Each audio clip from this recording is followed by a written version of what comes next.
नमस्कार, स्वागत है आज की मुख्य खबरों में। सावधान, लॉकडाउन का उल्लंघन करना पड़ सकता है भारी, पुलिस को मिली ये पावर। बढ़ते हैं अगली बड़ी खबर की ओर। 30 मई के बाद लॉकडाउन बढ़ाने को लेकर आनंद महिंद्रा ने सरकार को दिए सुझाव। जानिए उन्होंने क्या कहा।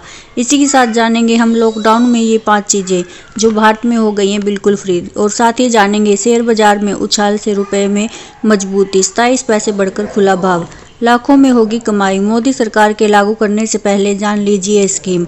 और साथ ही जानेंगे लॉकडाउन में गेस्ट टीचर की सैलरी पर छाया संकट, जानेंगे क्या है पूरा मामला।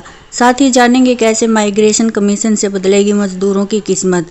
इसके साथ ही कोरोना वायरस पर WHO की नई चेतावनी बनी सिरदर्द, जहां कम हो रहे हैं केस वहां आ सकते हैं मरीजों की बाढ़। इसी तरह देश की तमाम बड़ी खबरें जानने के लिए आप हमारे चैनल को लाइक करें, शेयर करें और सब्सक्राइब करें। और अगर आपने अभी तक हमारे चैनल को सब्सक्राइब नहीं किया है तो उसको लाल कलर के बटन को दबाकर सब्सक्राइब करें। चलिए अब बात कर लेते हैं सभी खबरों पर विस्तार से। हरियाणा प्रशासन की तरफ से एक अच्छी खबर निकलकर सामने आई है। अब कोरोना से संबंधित नियमों का उल्लंघन करने वालों पर सीधी कार्रवाई करने के लिए थाना प्रभारियों को पावर प्रदान की गई है।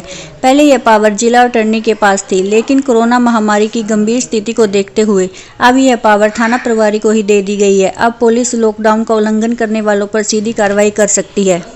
अब रुक करते हैं दूसरी बड़ी खबर की ओर। लॉकडाउन 4.0 अब धीरे धीरे अपनी आखिरी पड़ाव पर पहुंच रहा है। आगामी 30 मई को इसकी अवधि समाप्त हो रही है। इस अवधि को बढ़ाने और विराम देने की बात को लेकर उद्योग जगत की ओर से सरकार को अभी से सुझाव आने लगे हैं। महिंद्रा एंड महिंद्रा कंपनी के चेयरमैन आनंद महिंद्रा ने लॉकडाउन को आगे बढ़ाए जाने के मसले पर सरकार को अपने सुझाव दिए हैं। उन्होंने कहा है, लॉकडाउन को बढ़ाने से अर्थव्यवस्था को नुकसान के साथ साथ स्वास्थ्य का भी संकट पैदा होगा, जो देश के लिए और भी घातक सिद्ध हो सकता है। महिंद्रा ने लॉकडाउन के 49 दिन बाद ही इसे हटाने का प्रस्ताव किया था। उन्होंने कहा कि कोरोना मरीजों की संख्या लगातार बढ़ती ही जा रही है, इसलिए हमारा पूरा ध्यान हॉस्पिटल्स और ऑक्सीजन की व्यवस्था करने की ओर होना चाहिए। इसके लिए सेना की भी मदद ली जाए। 3 दिन बाद शेयर बाजार खुला तो मजबूती के साथ, पर बंद हुआ कमजोरी के साथ। ऊपर से 476 अंक लुढ़का सेंसेक्स, निफ्टी 9029 पर बंद हुआ। एयरटेल बना टॉप लूजर। इसके साथ बढ़ते हैं अगली खबर की ओर। दोस्तों, अगर आप कुछ निवेश करके बहुत अच्छा रिटर्न हासिल करना चाहते हो तो इसका बेहतरीन मौका जल्द ही आपको मिलने वाला है। भारत बॉन्ड ETF जुलाई में होने वाला है। इसमें स्टॉक एक्सचेंज से ETF को शेयरों की तरह खरीदा और बेचा जा सकता है। लॉकडाउन के चलते ये 5 चीजें भारत में बिल्कुल फ्री हो गई हैं। जी हां दोस्तों, Tata Sky Jingalala happiness spray launch. Banner, Tata Sky consumer को किसी एक्स्ट्रा चार्ज के बिना इमरजेंसी क्रेडिट की सुविधाएं प्रदान कर रही है। इसके अतिरिक्त कंपनी कई तरह का कंटेंट भी सब्सक्रिप्शन प्रदान कर रही है।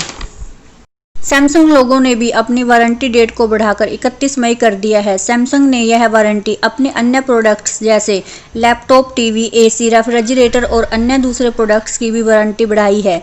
ऐसे ही वोडाफोन आइडिया दूसरों का नंबर रिचार्ज करने पर 6% तक का कैशबैक दे रहे हैं। डिश टीवी ने भी पे लेटर सर्विस शुरू की है। रियलमी Nazo 10 ने भी अपने प्रोडक्ट्स की वारंटी को बढ़ाकर 31 मई तक कर दिया है। लेते हैं अगली महत्वपूर्ण खबर की ओर। अब आपको बताते हैं, योगी आदित्यनाथ ने कहा है कि मजदूर जो यूपी से बाहर जाते हैं उनके लिए माइग्रेशन कमीशन बनाया जाए। उन्हें उत्तर प्रदेश में ही रोजगार प्रदान किया जाए ताकि उनके यूपी छोड़कर जाने की नौबत ही ना आए। कोरोना वायरस की बड़ी चेतावनी देते हुए इसके साथ ही विश्व स्वास्थ्य संगठन WHO ने कहा है कि कोरोना एक ऐसी महामारी बन चुका है जो कि हो सकता है कभी खत्म ही ना हो सकता है कभी खत्म हो जाए।